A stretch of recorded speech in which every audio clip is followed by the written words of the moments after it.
Our First Night on the Boat. Chapter 9. Our First Night on the Boat. After some time, Harris and I began to think that Bell Weir Lock had disappeared. "Perhaps someone has taken it away," we said. George had towed the boat as far as Staines, and we had towed it from there. It seemed to get heavier and heavier. We began to think that we were right and that someone had moved the lock. But finally, at 7:30, we reached it and got through it. By now, we just wanted to eat and to go to bed. So we stopped before we reached Magna Carta Island. It was quite a pretty place, and we tied our boat to a big tree. We were looking forward to having something to eat then, but George said, "No, it's better to put the cover on the boat first, before it gets too dark. All our work will be finished then. We'll be able to sit down and enjoy our meal." None of us had realized that it would be so difficult to fix the cover. There were 5 pieces of metal, and you put these into special holes on the side of the boat. The pieces of metal were half circles, and when you had put them into the holes, you just had to pull the cover over them. We thought it would probably take about 10 minutes. We were wrong. We took the pieces of metal, and we began to drop them into their holes. You would not expect this to be dangerous work, but it was.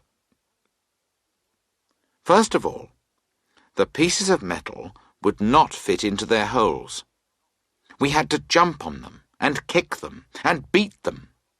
And when we got one in, we found that it was the wrong piece of metal for those holes, so we had to take it out again. At last we got them finished. Then we only had to put the cover on.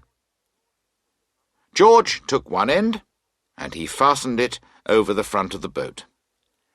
Harris stood in the middle of the boat to take the cover from George.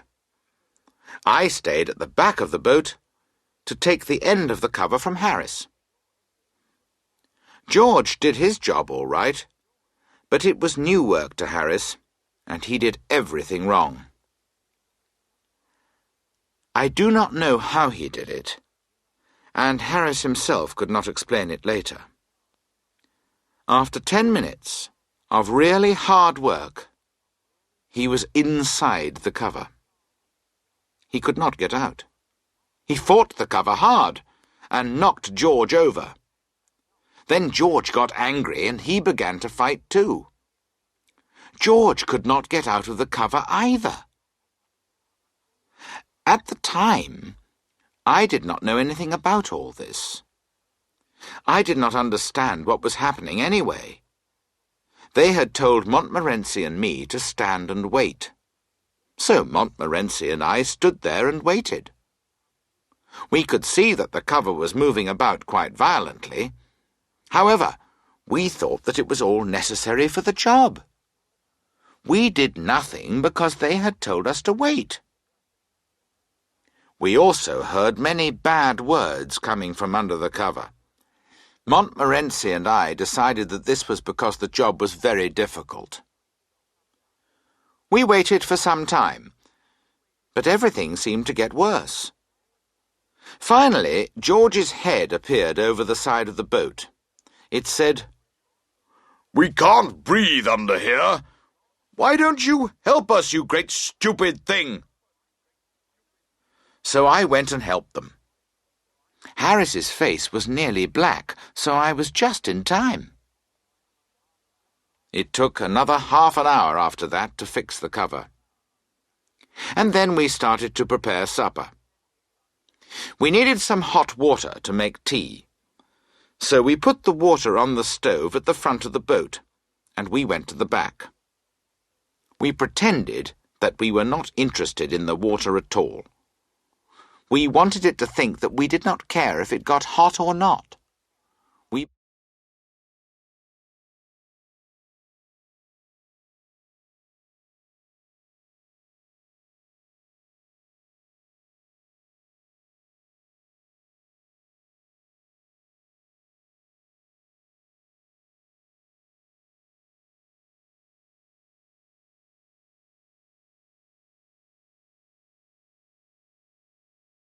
pretended that we were not interested in the water at all. We wanted it to think that we did not care if it got hot or not. We began to get the other things out. That is the only way to get hot water on the river. If the water knows that you are waiting for it, it will never get hot. You have to go away and begin your meal without it. You must not look at it. Then you will soon hear it making a lot of noise because it wants to be made into tea. It is also a good idea to talk very loudly to each other. You must say that you do not want any tea, that you do not need any tea, and that you are not going to have any tea. You get very near the water and you shout, "I don't want any tea, do you, George?"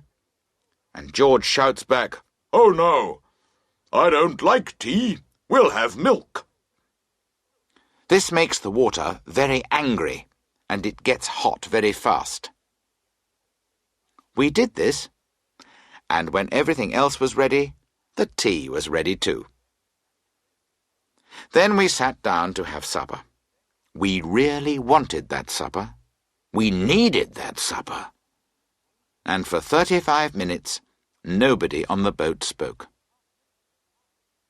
After supper, we sat and smiled at each other. We smiled at Montmorency too. We loved everybody. We sat back, we lit our pipes, and we began to talk. George told us about something very funny that happened to his father once. When he was young, George's father was travelling with a friend. One night they stopped at a little hotel. They spent the evening there with some other young men. After a very happy evening, they went to bed. It was late, and by that time they, George's father and George's father's friend, were feeling quite happy themselves. Anyway, they were going to sleep in the same room, but in different beds. When they got into the room, they dropped their light, which went out. So they had to undress and get into bed in the dark.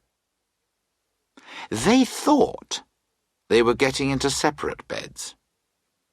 However, because they could not see, they both got into the same one. One of them got in with his head at the top of the bed. The other one got in on the other side of the bed. He lay with his feet by the first one's head. Nobody spoke for a moment. Then George's father said, "Joe?" "What's the matter, Tom?" Joe replied from the other end of the bed. "Why, there's a man in my bed," George's father said. "His feet are here, next to me." "Well, that's very strange, Tom," Joe answered, "but there's a man in my bed too."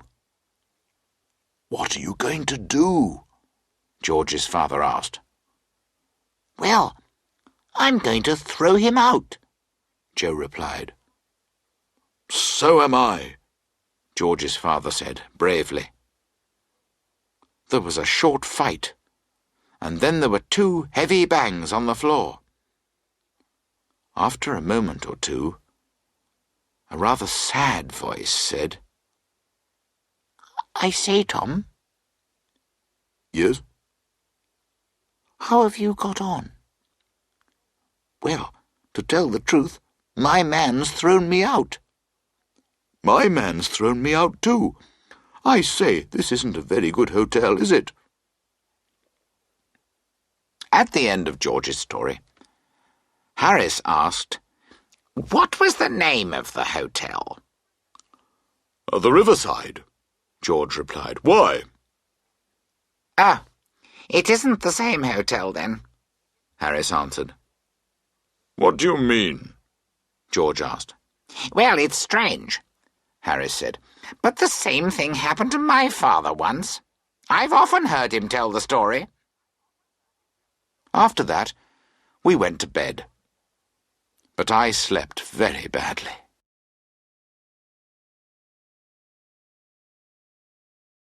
Chapter 10. Our First Morning. I woke up at 6 o'clock the next morning, and I found that George was awake too. We both tried to go to sleep again, but we could not. This was because we did not need to get up early. We could sleep for another 2 or 3 hours, but we both felt we would die if we tried to sleep for another 5 minutes. George said that the same thing had happened to him a few months before. He told me a story about it. At that time, George had rooms in the house of a lady called Mrs. Gippings. One evening, his watch stopped at 8:15. He did not realize this then. When he went to bed, he took off his watch, and he did not look at it. This happened in the winter, so it was dark in the mornings anyway. When George woke up, he looked at his watch. It was 8:15. "Good heavens!" George cried. "I have to be at the bank by 9 o'clock." And he threw down the watch and jumped out of bed. He had a cold bath and he dressed. Then he ran and looked at his watch. It had started to go again, and it was 20 to 9. George took his watch and ran downstairs.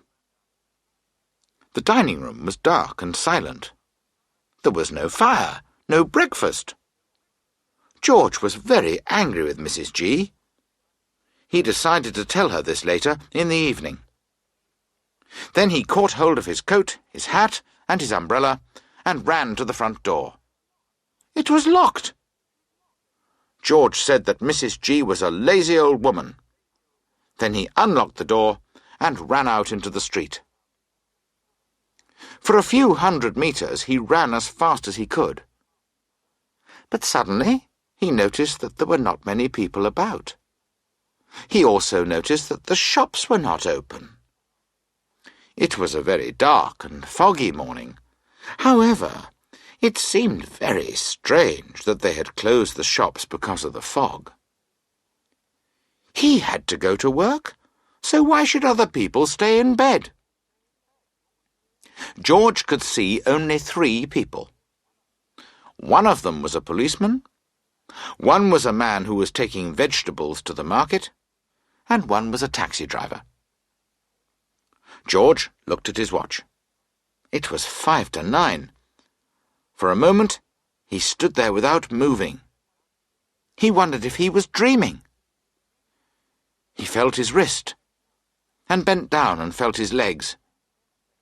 Then, with his watch in his hand, he went up to the policeman. "What time is it, please?" he asked the policeman. "What's the time?" the policeman repeated. "Well, listen." Just then, George heard a clock. 1, 2, 3. "But that's only 3 times," George said when it had finished. "Well, how many times do you want?" the policeman replied. "Why, 9, of course," George said, and he held out his watch to the policeman. "Do you know where you live?" the policeman asked. George thought for a minute, and then he told the policeman the address. "Well, I think you should go back there quietly," the policeman continued, "and take your watch with you." So George went back. At first, he thought he would go to bed again. However, he did not like the idea of having to get up again later. So he decided to go to sleep in the armchair. But he could not get to sleep. He tried to read, but that was no good either. Finally, he put on his coat again, and he went out for a walk. He felt very lonely and miserable. He met policemen who looked at him strangely. They followed him about. He began to feel that he really had done something wrong. He started to hide in dark corners whenever he saw a policeman. Of course, then the policeman wanted to know what he was doing. George said, "Nothing.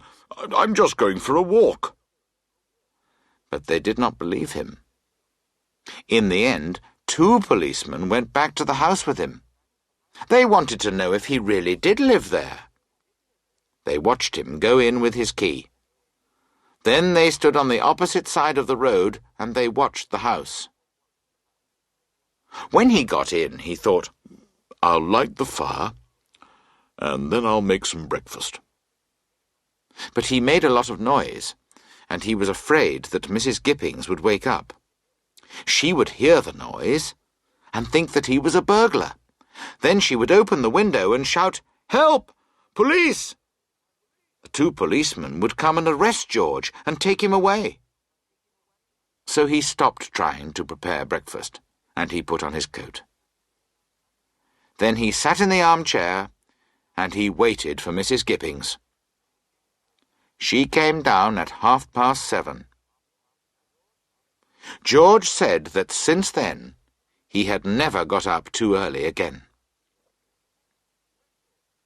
When George had finished his story, we decided to wake up Harris. It was hard work. In the end, we had to use quite a sharp piece of metal. Harris sat up suddenly then. Montmorency had been asleep on Harris's chest, and he went flying across the boat. After that, we pulled up the cover, and we put our heads over the side of the boat. We looked down at the water. The night before, we had decided to get up early. We would throw off the cover, and we would jump into the water with shouts of happiness. Then we would enjoy a long swim. But now that morning had come, it did not seem to be a very good idea. The water looked wet and cold. The wind felt cold too. "Well, who's going to go in for a swim first?" Harris said finally. Nobody hurried to be the first one. George put his head back inside the boat. Montmorency barked with horror at the idea. Harris said it would be difficult to climb back into the boat again from the water. Then he went back into the boat to look for his trousers. I did not want to give up the idea absolutely. I decided to go down to the edge of the river and then splash some water over myself. So I went out onto the riverbank, and I began to move carefully along the branch of a tree which was over the water. It was very cold, and I thought I would not splash water over myself after all. I would go back into the boat and dress. I turned, and just then the stupid branch broke. The next minute, I was in the middle of the river, with 1/2 litre of the Thames inside me. "Good heavens! Old Jay's gone in," Harris said. "Is it all right?" George called out. "Lovely," I replied. "Why don't you come in?" But they did not want to. When I got back to the boat, I was very cold. I wanted to put on my shirt as quickly as possible. By accident, I dropped it into the water. This made me very angry, but George started to laugh. "I can't see anything to laugh at," I told George. He just went on laughing. In fact, I never saw a man laugh so much.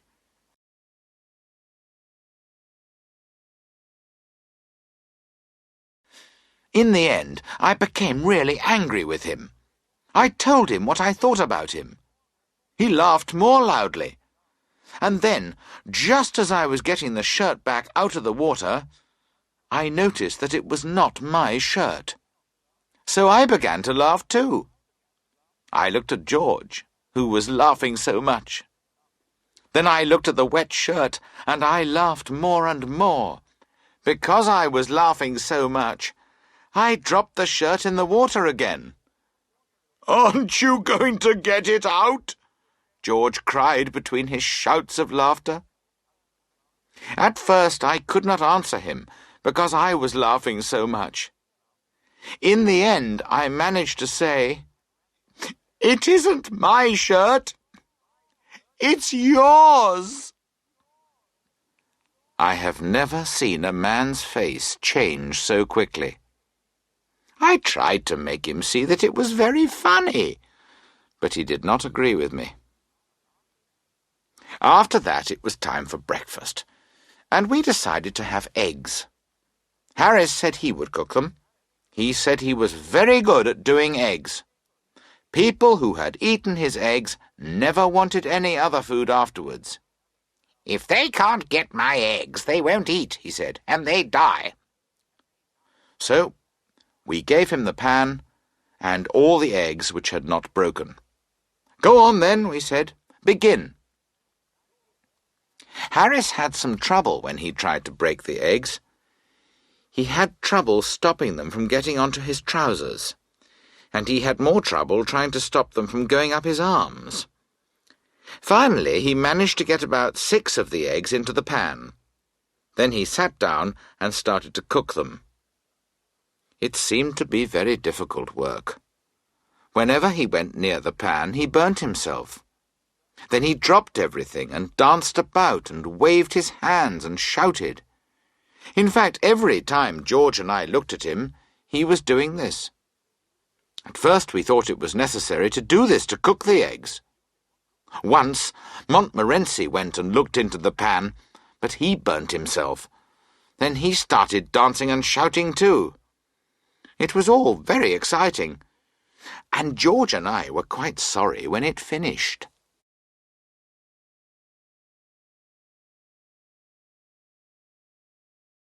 Chapter 11.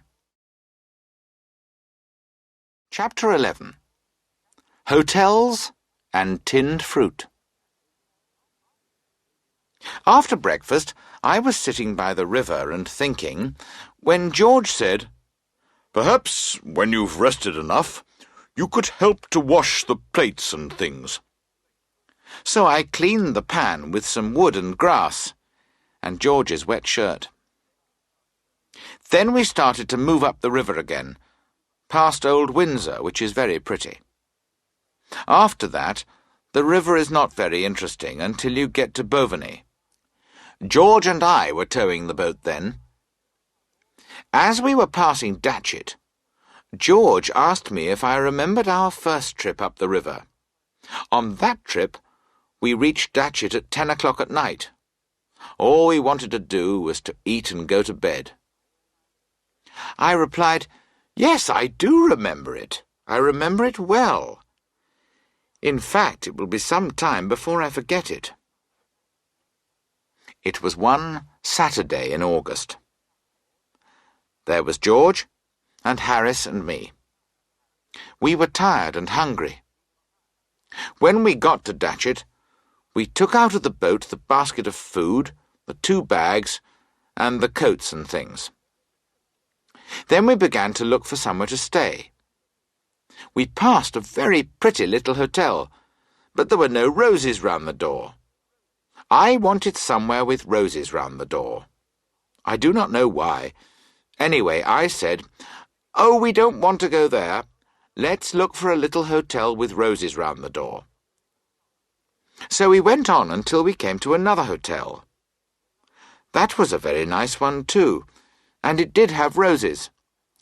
But Harris did not like the man who was standing by the front door. Harris said that he did not look like a nice man, and he was wearing ugly boots. So we went on. We walked for some time, but we did not see any more hotels. Then we met a man, and we decided to ask him. "Excuse me, do you know any nice little hotels near here?" we said. "Well," he said, "you're coming away from them. Go back, and you'll come to the Black Horse." We said, "Oh, we've been there, and we didn't like it. There were no roses round the door." "Well then," he said, "there's the Traveller's Rest just beyond it. Have you tried that?" Harris replied that we did not want to go there. We did not like the man who was staying there. Harris did not like the colour of his hair. He did not like his boots either. "Well, I don't know what you're going to do then," the man answered, "because they are the only 2 hotels here." "No other hotels?" Harris cried. "None," the man replied. "What are we going to do now?" Harris asked. Then George spoke. He said, "You 2 can ask someone to build you a hotel. I'm going back to the Black Horse." So we went back to the Black Horse. "Good evening," the man at the desk said. "Oh, good evening," George answered. "We want 3 beds, please." "I'm sorry, sir," the man replied, "but we haven't got 3 beds. "Oh, well, it doesn't matter. 2 beds, then. 2 of us can sleep in 1 bed, can't we?" George continued. He looked at Harris and me. Harris said, "Oh, yes." He thought that George and I could sleep in 1 bed very easily. "I'm very sorry, sir," the man repeated. "We haven't got any beds. We've already got 3 men in 1 bed. We picked up our things, and we went over to the Traveller's Rest. It was a pretty little place. I said I thought it was better than the other hotel. Harris said it would be all right. We would not look at the man with red hair and ugly boots. The people at the Traveller's Rest did not wait to hear what we wanted. The lady at the desk said she had already sent away 14 people. There was no room of any kind. We asked her if she knew somewhere we could spend the night. She said there was a little house along the road. We did not wait. We picked up the basket, the bags and the coats, and we ran along the road. The people there laughed at us. There were only 3 beds in the house, and there were 7 men there already. Someone said, "Why don't you try the little shop next to the Black Horse?" So we went back along the road, but there were no beds at the little shop. However, there was an old lady in the shop. She said she had a friend who had some rooms. She added that she would take us there. The old woman walked very slowly, and it took us 20 minutes to get to her friend's house. During the walk, she told us about all the pains she had in her back. When we got there were already some people in her friend's rooms. From there we went to number 27. Number 27 was full. They sent us to number 32, and number 32 was full. Then we went back along the road. Suddenly, Harris sat down on the basket. He said he was not going to move. He added that it seemed to be nice and quiet there, and he said that he would like to die there. Just then, a little boy came past. "Do you know any old people that we can frighten so that they will give us their beds?" we asked him. "No, I don't," the boy answered. But he added that his mother would give us a room. And that was where we spent the night, in 2 very short beds. After that, we were never quite so difficult about hotels. On our present trip, though, nothing exciting happened. We continued slowly on our way, and we stopped for lunch near Monkey Island. We decided to have cold meat for lunch. Then after that, George brought out a tin of fruit. We love tinned fruit, all 3 of us. We looked at the picture on the tin. We thought about the fruit. We imagined the taste of it. We smiled at each other, and Harris got out a spoon. Then we looked for the tin opener. We took everything out of the big basket. We took everything out of the bags. There was no tin opener. We pulled up the boards at the bottom of the boat. We put everything out on the grass by the river, and we shook everything. There was no tin opener. Then Harris tried to open the tin with a little knife, and he cut himself badly. George tried with some scissors. The scissors flew up and nearly hit him in the eye. I tried to make a hole in the tin with the sharp end of a piece of metal, but I missed. As a result, I fell in the water, and the tin flew away and broke a cup. Then we all got angry. We took that tin, and we put it on the grass by the river. Harris went into a field and got a big sharp stone. I got a long, thick piece of wood. George held the tin, and Harris put the sharp end of his stone against the top of it.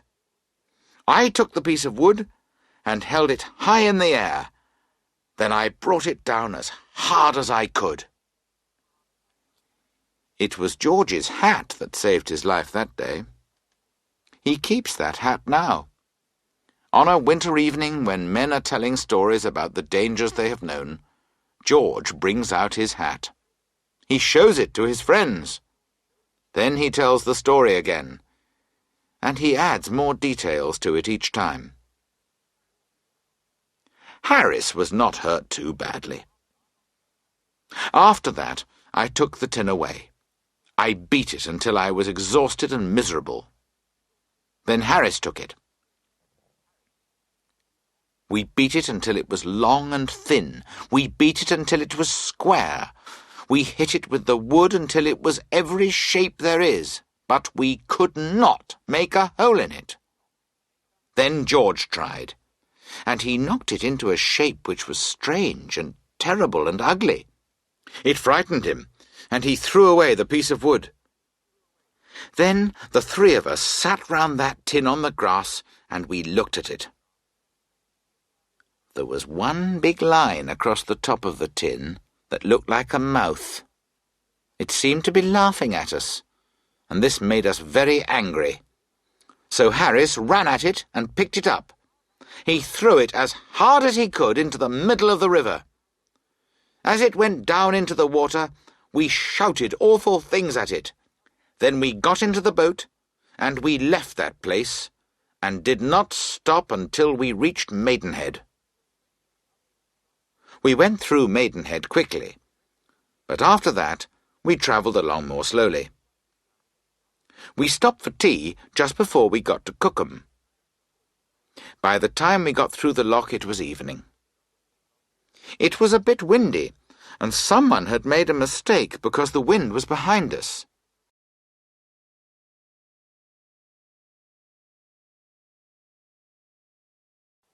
That does not usually happen. But that afternoon the wind actually helped us on our way, and the boat moved quite fast. There were no other people on the river, except for 3 old men. They were sitting in a boat, and they were fishing. As we got nearer, we could see that they were old.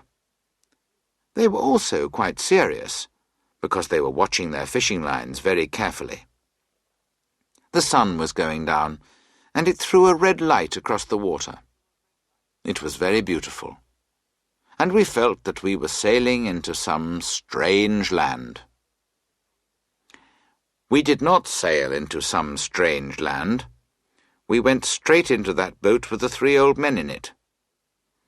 At first we did not know what had happened, but then, from the words which rose on the evening air, we understood that we were near people. We also understood that those people were not happy. We had knocked those 3 old men from their seats, and they were all lying on the bottom of their boat. They were trying to stand up, and they were picking fish off themselves. As they worked, they shouted unkind things about us. Not just the usual things, but special things about us and about our families.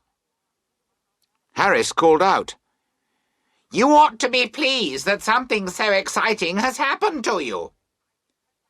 He added that he was very unhappy to hear men of their age use those bad words. But the 3 old men did not seem to agree with Harris. At Marlow, we left the boat near the bridge, and we went to spend the night in a hotel.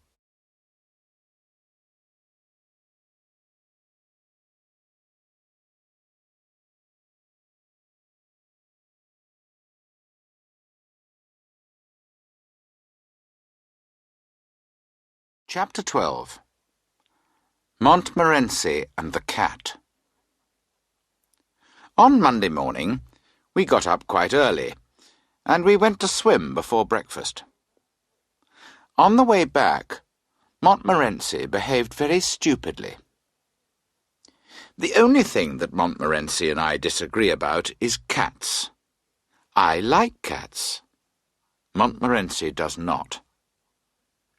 When I meet a cat, I say hello to it. Then I bend down and I stroke it gently, behind the ears and along the side of its head. The cat likes this. It puts its tail up and it pushes itself against my legs. And there is love and peace. When Montmorency meets a cat, everybody knows about it, and a lot of bad words are used. I do not really blame Montmorency. Usually I just hit him or throw stones at him, because dogs are like that. They hate cats. But that morning, Montmorency wished that he had not argued with a cat. As we were coming back from the river, a cat ran out from one of the houses, and it began to walk across the road. Montmorency saw the cat, gave a shout of real happiness, and ran after it. It was a big black cat. I have never seen a bigger cat. It had lost half its tail and one of its ears, but it looked calm and happy. Montmorency ran at that cat as fast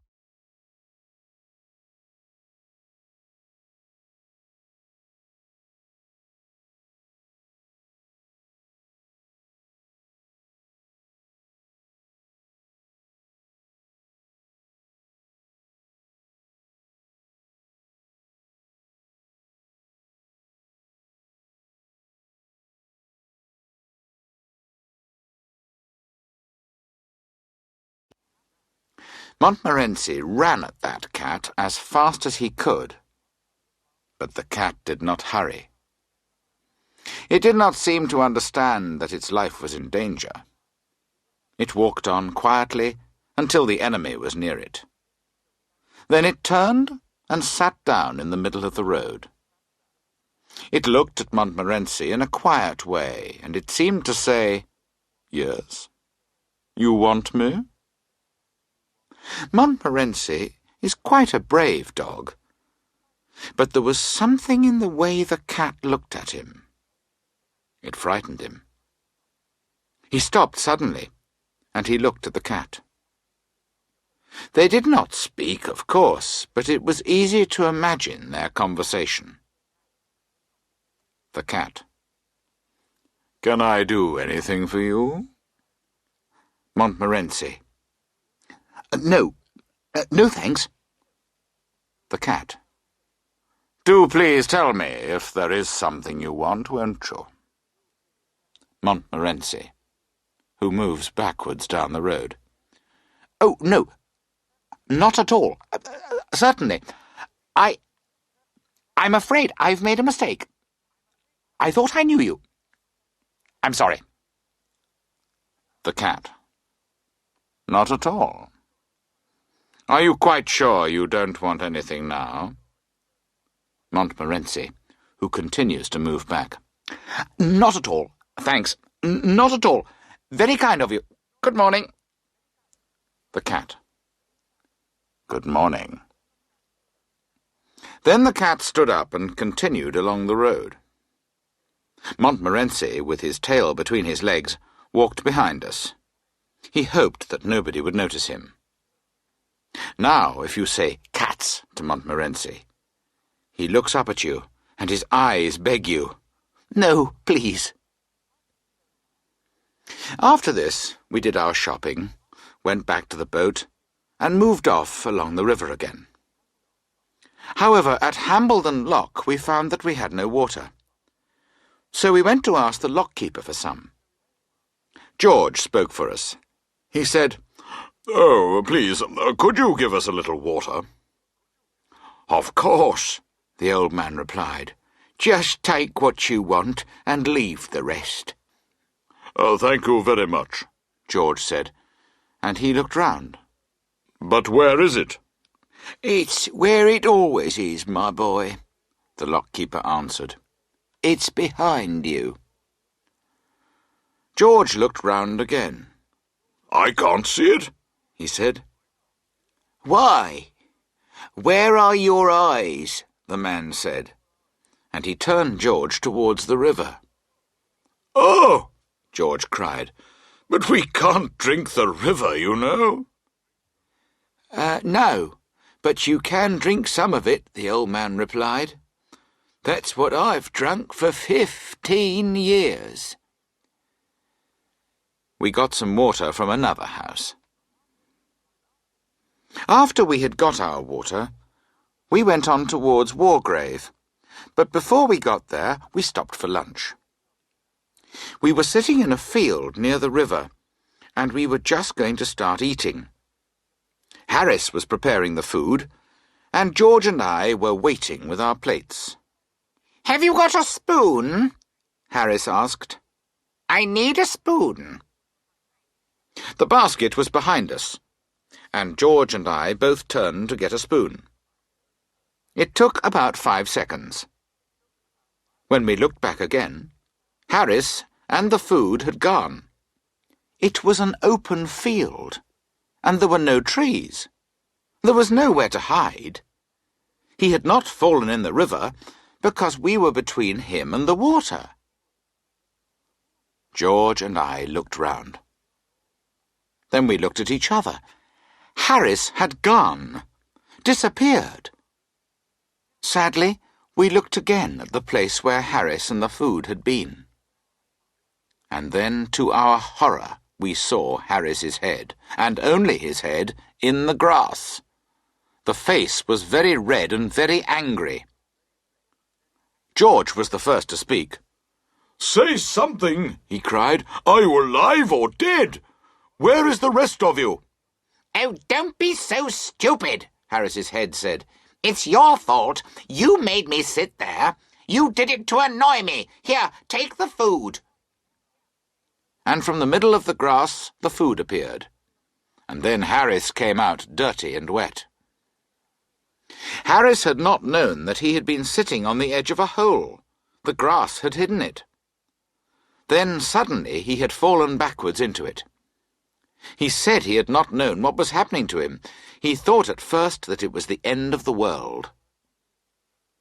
Harris still believes that George and I planned it. The next morning. Chapter 14. Work, washing and fishing. We woke up late the next morning, and it was about 10 o'clock when we moved off. We had already decided that we wanted to make this a good day's journey. We agreed that we would row and not tow the boat. Harris said that George and I should row, and he would steer. I did not like this idea at all. I said that he and George should row, so that I could rest a little. I thought that I was doing too much of the work on this trip. I was beginning to feel strongly about it. I always think that I am doing too much work. It is not because I do not like work. I do like it. I find it very interesting. I can sit and look at it for hours. You cannot give me too much work. I like to collect it. My study is full of it. And I am very careful with my work, too. Why, some of the work in my study has been there for years, and it has not got dirty or anything. That is because I take care of it. However, although I love work, I do not want to take other people's work from them. But I get it without asking for it, and this worries me. George says that I should not worry about it. In fact, he thinks that perhaps I should have more work. However, I expect he only says that to make me feel better. In a boat, I have noticed that each person thinks that he is doing all the work. Harris's idea was that both George and I had let him do all the work. George said that Harris never did anything except eat and sleep. He, George, had done all the work. He said that he had never met such lazy people as Harris and me. That amused Harris. George? Work? He laughed. If George worked for half an hour, it would kill him. Have you ever seen George work? He added, and he turned to me. I agreed with Harris that I had never seen George work. Well, how can you know? George answered Harris. You're always asleep. Have you ever seen Harris awake, except at meal times? George asked me. I had to tell the truth and agree with George. Harris had done very little work in the boat. Oh, come on! I've done more than old J anyway, Harris replied. Well, it would be difficult to do less, George added. Oh, him! He thinks he's a passenger and doesn't need to work, Harris said. And that was how grateful they were to me, after I had brought them and their old boat all the way up from Kingston, after I had organised everything for them, and after I had taken care of them.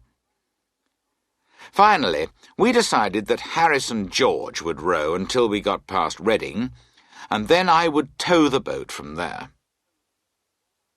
We reached Reading at about 11 o'clock. We did not stay long, though, because the river is dirty there. However, after that it becomes very beautiful. Goring on the left and Streatley on the right are both very pretty places. Earlier we had decided to go on to Wallingford that day, but the river was lovely at Streatley. We left our boat at the bridge, and we went into the village. We had lunch at a little pub, and Montmorency enjoyed that. We stayed at Streatley for 2 days, and we took our clothes to be washed. We had tried to wash them ourselves in the river, and George had told us what to do. This was not a success. Before we washed them, they were very, very dirty, but we could just wear them. After we had washed them, they were worse than before. However, the river between Reading and Henley was cleaner, because we had taken all the dirt from it, and we had washed it into our clothes. The woman who washed them at Streatley made us pay 3 times the usual price. We paid her, and did not say a word about the cost. The river near Streatley and Goring is excellent for fishing. You can sit and fish there all day. Some people do sit and fish all day. They never catch any fish, of course. You may catch a dead cat or 2, but you will not catch any fish. When you go for a walk by the river, the fish come and stand half out of the water with their mouths open for bread. And if you go swimming, they all come and stare at you and get in your way, but you cannot catch them. On the second evening, George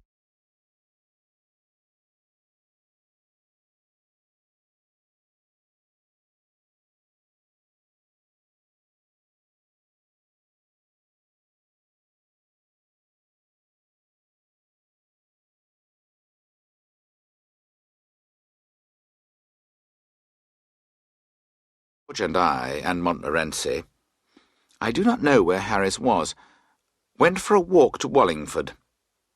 On the way back to the boat, we stopped at a little pub by the river. We went in and sat down. There was an old man there. He was smoking a pipe, and we began to talk to him. He told us that it had been a fine day today, and we told him that it had been a fine day yesterday. Then we all told each other that we thought it would be a fine day tomorrow. We told him that we were on holiday on the river, and that we were going to leave the next day. Then we stopped talking for a few minutes, and we began to look round the room. We noticed a glass case on the wall. In it there was a very big fish. The old man saw that we were looking at this fish. "Ah," he said, "that's a big fish, isn't it?" "Yes, it is," I replied. "Yes," the old man continued. "It was 16 years ago. I caught him just by the bridge." Did you really? George asked. "Yes," the man answered. "They told me he was in the river. I said I'd catch him, and I did. You don't see many fish as big as that one now. Well, good night then." And he went out.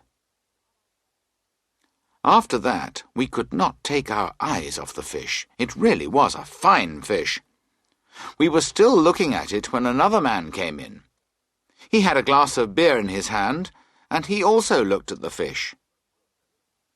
"That's a fine big fish, isn't it?" George said to him.